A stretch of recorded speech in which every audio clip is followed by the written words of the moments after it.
So, hi guys, welcome back.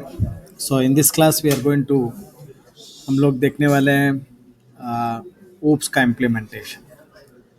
सो oops तो हमने सीख लिया. एनकैप्सुलेशन जानते हैं, एनकैप्सुलेशन, इनहेरिटेंस, पॉलीमॉर्फिज्म. अभी देखेंगे इन चीज़ों को कैसे हम इम्प्लीमेंट कर सके पाइथन में. So at a very basic level हम क्या करेंगे, पहले हम क्लास को इम्प्लीमेंट करेंगे और उसके अंदर कैसे मेथड्स को लिखते हैं और उसके डिटेल्स क्या क्या है. ओके. ना सबसे पहले हमें ये समझना है कि हमारा जो फंडामेंटल जो है क्लास है ऊप्स में, इस क्लास को हम पाइथन में कैसे हम कोडिंग करते हैं.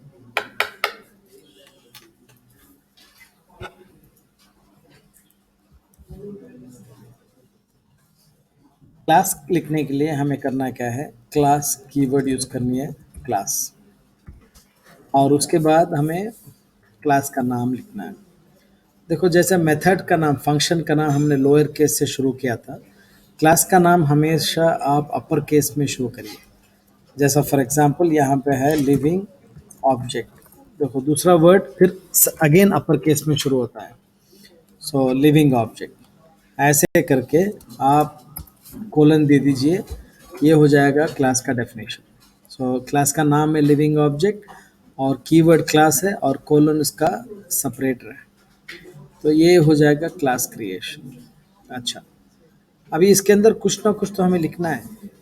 अगर आपको कुछ नहीं लिखना तो सिर्फ पास बोल दीजिए, सही रहेगा. नहीं तो वो अगेन चिल्लाएगा कि कुछ नहीं है उसमें. देखो अगर मैं इसको यहाँ पे कुछ नहीं देता हूँ और यहाँ पे yellow equal to living object ऐसे करूँगा, फैन, देन ये प्रॉब्लम में आ जाएगा, ये कोड प्रॉब्लम में आ जाएगा. देखो फैन, तो हमें करना क्या है, कंपलसरी हमें कुछ ना कुछ स्टेटमेंट तो देना ही होगा. अगर कुछ स्टेटमेंट आपके पास नहीं है तो आप पास दे दो. सो अभी अभी कोई एरर नहीं है. इन दोनों में क्या फ़र्क है, इन दोनों स्टेटमेंट में मीन्स ये क्लास को क्रिएट करने का स्टेटमेंट है और ये ऑब्जेक्ट को क्रिएट करने का स्टेटमेंट है. हम इस क्लास का ऑब्जेक्ट क्रिएट कर रहे हैं. ऑब्जेक्ट मतलब उसका रियल लाइफ. जैसे फॉर एग्जांपल हमने ये एक हाउस का क्लास बना दिया और यहाँ पे हम कह सकते हैं mother house equal to house. मैंने, मेरा भाई भी वही प्लान लेके बना रहा है, तो brother house equal to house. तो कितने ऑब्जेक्ट बन गए इधर, दो ऑब्जेक्ट बन गए. तो दोनों ऑब्जेक्ट का ये जो है इसको हम कहते हैं रेफरेंस, इसको हम कहते हैं रेफरेंस, नाम है. इस हाउस का नाम है मदर हाउस, इस हाउस का नाम है ब्रदर हाउस. सो ये दोनों हाउस जनरेट हो गए. ये कैसे मेमोरी में कैसे दिखता है, देखिए इधर फॉर एग्जांपल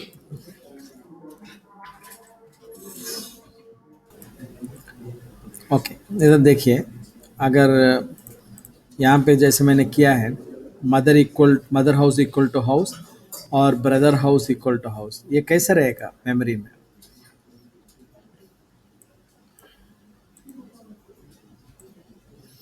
ये एक ऑब्जेक्ट हो गया और दूसरा ऑब्जेक्ट हो गया. तो जो मदर हाउस ब्रदर हाउस है ये उसका नाम है. मैं इसको, let me reduce the font.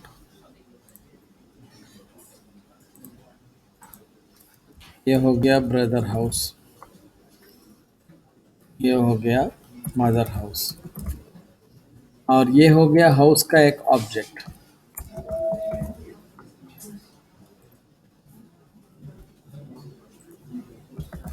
House का एक ऑब्जेक्ट. तो ये जो मदर हाउस ब्रदर हाउस है ये नाम है. वो नाम जो है इस ऑब्जेक्ट हाउस को पॉइंट करता है. तो ये है, ऐसे कई सारे ऑब्जेक्ट्स क्रिएट कर सकते हो ये एक प्लान. गॉट इट, समझ में आ रहा है कैसे. ठीक है, अभी मैं इसके अंदर क्या क्या कर सकता हूँ. एक क्लास तो बना दिया मैंने। क्लास के अंदर आप मेथड्स लिख सकते हो, प्रॉपर्टीज रख सकते हो, कंस्ट्रक्टर्स रख सकते हो। कंस्ट्रक्टर का मतलब क्या है? पहले सबसे पहले हम कंस्ट्रक्टर देखेंगे। कंस्ट्रक्टर का मतलब ये है कि ये वो ऐसा मेथड है जो ये ऑब्जेक्ट जब क्रिएट होता है तब कॉल होता है। ऐसा फंक्शन है जो कब कॉल होगा? वो जब ये ऑब्जेक्ट बनता है। जैसे माँ के पेट में एक बच्चा है, बच्चा दुनिया में आने के पहले ही बहुत सारे फंक्शनैलिटीज, बहुत सारे फंक्शंस उस वो कॉल हो जाते हैं। जैसा वो रोना सीख लेता है, जैसे पैदा होता है रोता है ना। सो ये जो पीरियड है 9 महीने माँ का पेट, तो वो वो 9 महीने को हम कंस्ट्रक्शन पीरियड कहते हैं।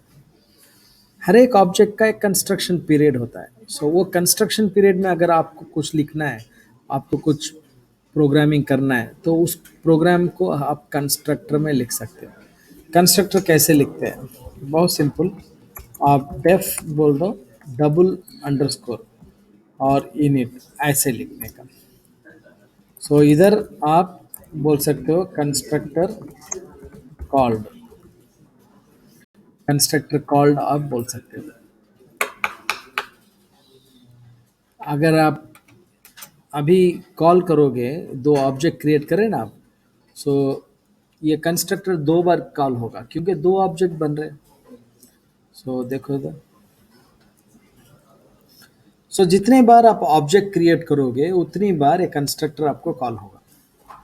इसको कहते हैं हम फाइन इनिशियलाइजेशन मेथड। आपको जो भी इनिशियलाइज करना है आप कंस्ट्रक्टर में कर सकते हो।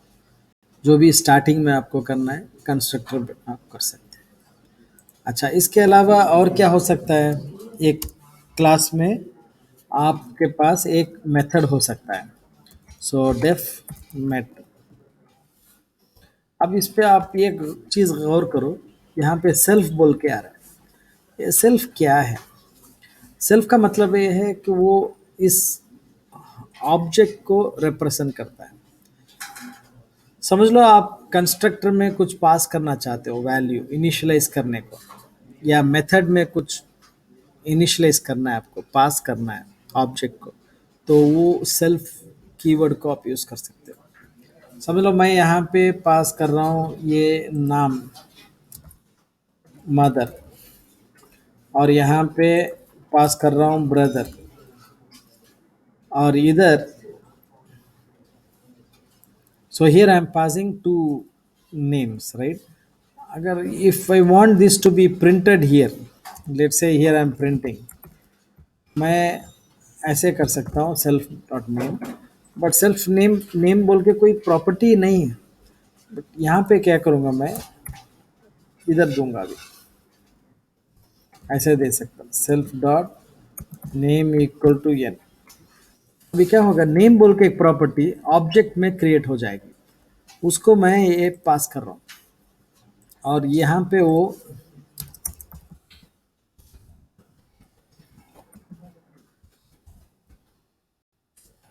देखो अभी अभी उसको मेथड तो कॉल करना पड़ेगा। Brother house dot met,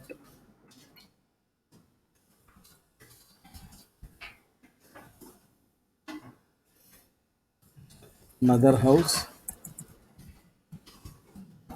dot mate, तो यहाँ पे brother house dot mate call करूँगा तो ये आ रहा है, देखो। सो गौर से देखो, ये जो सेल्फ है, सेल्फ का मतलब है करंट ऑब्जेक्ट। आप कुछ भी करंट ऑब्जेक्ट में देना चाहते हो तो सेल्फ में जाके एक वेरिएबल क्रिएट कर सकते हो, और वो वेरिएबल ग्लोबल वेरिएबल है। जैसा हमने ग्लोबल यूज़ किया था वैसा ही सेल्फ यूज़ कर रहे हैं। So self dot name equal to n, मतलब क्या हुआ, ये एन जो वैल्यू हम पास कर रहे हैं कंस्ट्रक्टर में, वो ऑटोमेटिकली नेम को चले जाएगी। और सेल्फ, क्योंकि सेल्फ डॉट नेम मैंने कहा है, वो दूसरी मेथड में भी सेल्फ डॉट नेम करने से वही नेम प्रॉपर्टी इधर रीड हो रही है। सो दो ऑब्जेक्ट है इधर, समझो बात को, दो ऑब्जेक्ट है, सो दो नेम प्रॉपर्टी रहेंगे दोनों अलग अलग ऑब्जेक्ट में। सो इसीलिए दो अलग अलग नाम आ रहे हैं। Getting this? फाइन। सो देखो आपने क्या क्या सीखा है इधर। क्लास बनाना सीख लिया, एक इनिशियलाइजेशन कंस्ट्रक्टर कैसे करना सीख लिया, और कंस्ट्रक्टर में पैरामीट्रिक कंस्ट्रक्टर भी बनाना आपने सीख लिया। आप चाहो तो आप पैरामीटर्स पास कर सकते हो, ठीक है। बट एक ही कंस्ट्रक्टर होना एक क्लास में, आप दो तीन कंस्ट्रक्टर नहीं रह सकते। और मेथड, एक नाम पे एक मेथड, अब चाहो तो दूसरा दूसरा मेथड भी बना सकते हो। डेफ फाइन, ऐसा रखो ना इधर, सेट नेम, आप चाहो तो इस पे ऐसे कर सकते हो। फिर से सेल्फ डॉट चेंज कर रहा हूँ मैं, फिर से name equal to name, def get name, return self dot name, ऐसे भी दे सकते हो। यहाँ पे मदर तो दे दिया मैंने, बट चाहो तो आप बदल सकते हो। जैसा सेट नेम में ये देखो, print mother house dot get name, get name आपको पहले मदर लेगा, इसको आपको ब्रदर देगा, brother house dot get name. अभी करता क्या हूँ, सेट नेम करता हूँ मैं, mother house dot set name fine माता जी, और यहाँ पे brother house dot set name भैया जी,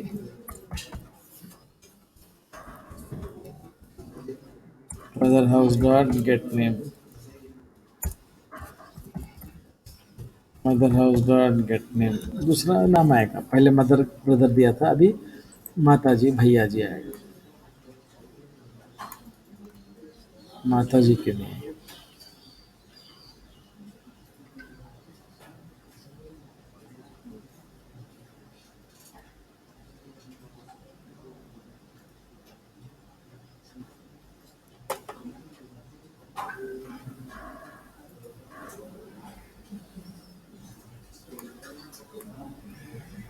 ये इसको मैंने प्रिंट नहीं किया, प्रिंट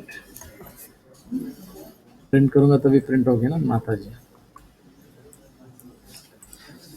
सो देखो हमने क्या क्या किया इधर। सो आपको अभी पता है अभी क्लास कैसे क्रिएट करना है, इनिशियलाइजेशन कैसे कॉल करना है, सेट कैसे करना है, गेट कैसे करना है, मेथड कैसे डिक्लेयर करना है, सेल्फ का मतलब क्या है, ये भी आपने सीख लिया। इज अ क्लियरनेस से ये हो गया आपका क्लासेस एंड ऑब्जेक्ट्स। अच्छा, दूसरा क्या है इसमें, एक और वेरी इंपॉर्टेंट, बहुत इंपॉर्टेंट चीज़ है, इसको कहते हैं हम pass by value, pass by reference. ये है क्या है, pass by value, pass by reference का मतलब ये है कि जब हम ऑब्जेक्ट को क्रिएट करते हैं, ऑब्जेक्ट को अगर पास करेंगे एक फंक्शन में, इसका मतलब हो गया कि वो हमने उसका एड्रेस को पास कर दिया। देखो फंक्शन में आप पैरामीटर दे सकते हो, पैरामीटर ऑब्जेक्ट भी दे सकते हो, पैरामीटर वैल्यू भी दे सकते हो। वैल्यू दोगे तो कॉपी जाएगा, अगर आप ऑब्जेक्ट दोगे तो एड्रेस जाएगा। वैल्यू दोगे तो कॉपी जाएगा, अगर आप एड्रेस दोगे, आई मीन रेफरेंस दोगे तो एड्रेस जाएगा। तो ये है आपका basically what we called as pass by value और call by value, pass by reference और कॉल बाय रेफरेंस। इसको समझे। देखो एक दो कैदी थे, जेल में मिले थे, तो एक कैदी ने कहा भाई आपका एड्रेस दो, मैं आपको मिलता हूँ आगे। तो एक कैदी ने उसको एड्रेस दे दिया, तो जो कैदी एड्रेस लिया वो एक दिन पहले रिहा हो गया। तो दूसरे दिन जो एड्रेस दिया था वो अपने घर गया, तो घर पे कुछ नहीं था सामान, जाहिर है। तो जो कैदी ने उसका एड्रेस लिया वो आया था और पूरा सामान लेके चले गया। तो इसका मतलब ये हुआ कि एड्रेस जो है बहुत केयरफुली हैंडल करनी है आपको। अगर आप एड्रेस को दे देंगे तो आपका ऑब्जेक्ट दे दिए, ऐसा है। देखो मेरे पास, मैं कहूँ तो मेरे जेब में 10 लाख रुपए हैं, तो मैंने एड्रेस दे दी, कोई भी कुछ भी कर सकता है। मैं सिर्फ इतना कहूँगा मेरे पास 10 लाख रुपए है, तो कुछ नहीं कर सकते, सही है कि नहीं। अगर मैं सिर्फ ऑब्जेक्ट अगर ऑब्जेक्ट का एड्रेस देता हूँ तो वो ऑब्जेक्ट में जो वैल्यू है वो चेंज हो सकती है। अगर मैं सिर्फ वैल्यू बोलूँ तो कुछ नहीं कर सकते। सो इसीलिए pass by value is safer compare to pass by reference. तो देखते हैं इसको कैसे ये कैसे काम करता है। देखो मेरे पास एक क्लास है लड्डू और इसमें साइज है 10। अभी मैं एक क्लास क्रिएट कर रहा हूँ, क्लास पास बाय वैल्यू, और यहाँ पे मैं एक मेथड क्रिएट कर रहा हूँ def P B V fine size. Size ले रहा हूँ मैं और साइज को मैं चेंज किया 5 पे। देखो मैं लड्डू क्रिएट करूँगा। Okay, laddu, my laddu, sorry, my laddu equal to laddu. तो ये हो गया, लड्डू का ऑब्जेक्ट क्रिएट हो गया। अभी क्या करूँगा मैं, पास बाय वैल्यू का भी क्रिएट करता हूँ, P B V equal to pass by value. अच्छा, अभी मैं इस पीबीवी में है जो पीबीवी मेथड है उसको कॉल करूँगा मैं, PBV dot PBV of my laddu dot size. तो माई लड्डू डॉट साइज क्या है, 10 है, वैल्यू पास कर रहा हूँ। अच्छा देखो, माई लड्डू डॉट साइज, तो इसके पहले मैं प्रिंट करूँगा बिफोर पासिंग वैल्यू। यहाँ पे मैं इस माई लड्डू डॉट साइज को प्रिंट करूँगा। यहाँ पे print after passing value my laddu dot size. तो इसको रन करूँगा तो साइज एक कॉपी, साइज का एक कॉपी जाएगा, कॉपी इधर चेंज होगा बट ओरिजिनल में कोई चेंज नहीं आएगा, क्योंकि मैं भेज रहा हूँ वैल्यू, वैल्यू का एक कॉपी बन रहा है बस। समझ में आ रहा है? देखो मैं एक वर्ड आपको कहता हूँ, इंदिरा गांधी, मैंने लिख लिया मेरे हाथ पे इंदिरा गांधी, और आपको कहता हूँ मैं कान में इंदिरा गांधी। आप आपके बाजू वाले स्टूडेंट को बोल रहे हो इंदिरा गांधी, इंदिरा गांधी, ऐसे 100 स्टूडेंट के बाद आप भरोसा करिए वो इंदिरा गांधी वर्ड नहीं आएगा बाहर, बाहर आएगा लियोनल मेसी बोल के आएगा। अब वैल्यू तो चेंज हो गई, हर एक के पास एक एक कॉपी गई थी, बट मेरा कॉपी अभी भी इंदिरा गांधी है। सही है क्या? सो इसको कहते हैं पास बाय वैल्यू। अगर मैं समझो मैं इंदिरा गांधी पेपर में लिख के पेपर ही दे दिया आपको, तो आप पेपर पास करोगे, तो कोई भी चेंज कर सकता है, जब वापस आएगा मेरे पास वही होगा या चेंज होगा पता नहीं मुझे। सो दूसरा है पास बाय रेफरेंस, जिसमें हम ऑब्जेक्ट को ही पास कर देंगे। सो इसके लिए दूसरा एक क्लास लिखेंगे, पास बाय रेफरेंस, और यहाँ पे डेफ पी बी आर, यहाँ पे लड्डू को ही लेंगे हम, और इधर कहेंगे laddu dot fine size equal to fine 5। So उस लड्डू को ही हम साइज चेंज कर रहे हैं। तो अब देखो मजा आएगा।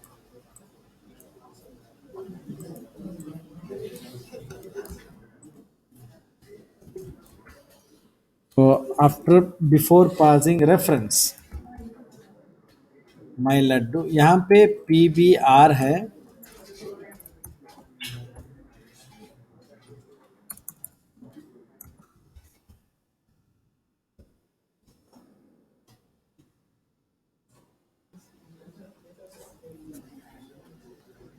और यहाँ पे मुझे बनाना होगा P B R equal to pass by reference. Object तो क्रिएट करना पड़ेगा ना। तो यहाँ पे साइज नहीं पास कर रहा हूँ मैं, रेफरेंस ही पास कर रहा हूँ। इधर क्या कर रहा हूँ, पासिंग दी रेफरेंस, पूरा रेफरेंस पास कर रहा हूँ। अभी रेफरेंस लेके क्या कर रहा हूँ, इधर साइज को चेंज कर रहा हूँ। सो जब रेफरेंस ही जा रहा है पूरा, तो क्या होगा, ऑब्वियसली चेंज करोगे तो चेंज रिफ्लेक्ट हो जाएगा। ये देखो भाई, ये जो है बहुत इंपॉर्टेंट है, इसको अगर समझ गए ना बहुत कुछ खुलासा हो जाएगा आपको। एक चीज को कहते हैं पास बाय वैल्यू, दूसरा है पास बाय ऑब्जेक्ट पास कर रहे हो भाई। अगर मैं ऑब्जेक्ट को पास करूंगा, आपके पास दूंगा, तो इसको खराब भी कर सकते हो। अगर मैं सिर्फ, मेरे पास माउस है, एक माउस है कहूँगा, तो वो सिर्फ कॉपी जाता है ना, तो उससे माउस को कुछ खराबी नहीं आने वाली। सही है कि नहीं? सो ये जो चीज़ है इसको कहते हैं हम pass by value, pass by reference. Got it? चलिए, सो अगली चीज़,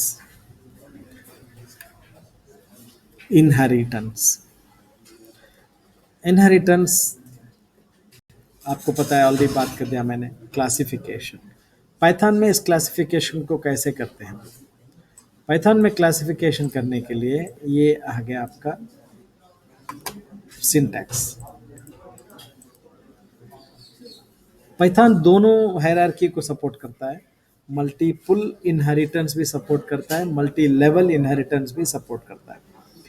देखो, जावा में मल्टी लेवल करता है, और मल्टीपल इनहेरिटेंस में सिर्फ एक पैरेंट क्लास को सपोर्ट करता है, एक पैरेंट क्लास को। लेकिन सी प्लस प्लस में दो पैरेंट क्लास हो सकते हैं। सो ऐसे ही पाइथन में भी दो पैरेंट क्लास हो सकते हैं, या एक पैरेंट क्लास हो सकती है, और मल्टी लेवल भी हो सकती है। सो उसको कैसे बनाते हैं? देखिए, बाय डिफॉल्ट पाइथन में सारे क्लास जो है ऑब्जेक्ट क्लास को इनहेरिट करते हैं।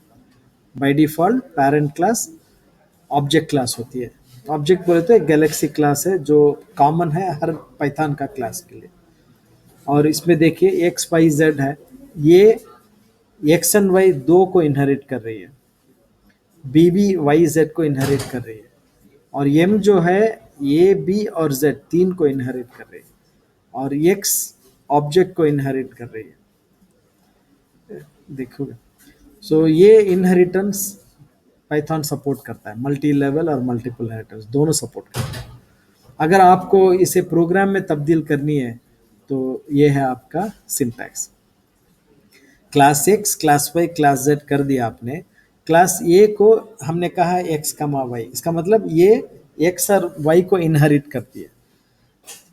क्लास बी वाई और जेड को इनहेरिट करती है। क्लास एम ए बी और जेड को इनहेरिट करती है। अगर फाइनली आपने अगर M dot M R O बोल के प्रिंट करोगे, तो उस पूरा जो इनहेरिटेंस का जो उसका हायरार्की है पूरा प्रिंट हो जाएगा आपको। अभी फिलहाल इतना काफ़ी है। तो आपने देख लिया इधर सिंटैक्स कैसा है इनहेरिटेंस का। आगे जाके हम इनहेरिटेंस से बहुत काम करेंगे। फिलहाल इस चैप्टर के लिए इतना काफ़ी है आपके लिए। Getting this guys? सो ये एम आर ओ का मतलब है मेथड रेजोल्यूशन ऑर्डर, ये दिखाएगा। ओके, चलिए। So with this we stop, यहाँ पे हम ख़त्म करते हैं अपना क्लासेस एंड ऑब्जेक्ट चैप्टर। ये तो शुरुआत है, बेसिक्स को आपने समझा जाना, और यू हैव एक्सपेरिमेंट भी कर दिया। आगे जाके हम इस पे बहुत काम करेंगे, जैसा अगले चैप्टर्स में हम उस ऑब्जेक्ट ओरिएंटेड प्रिंसिपल्स को ज़्यादा से ज़्यादा पढ़ेंगे और डिज़ाइन पैटर्न्स को इम्प्लीमेंट करने की कोशिश करेंगे। Okay, thank you very much, see you in the next video.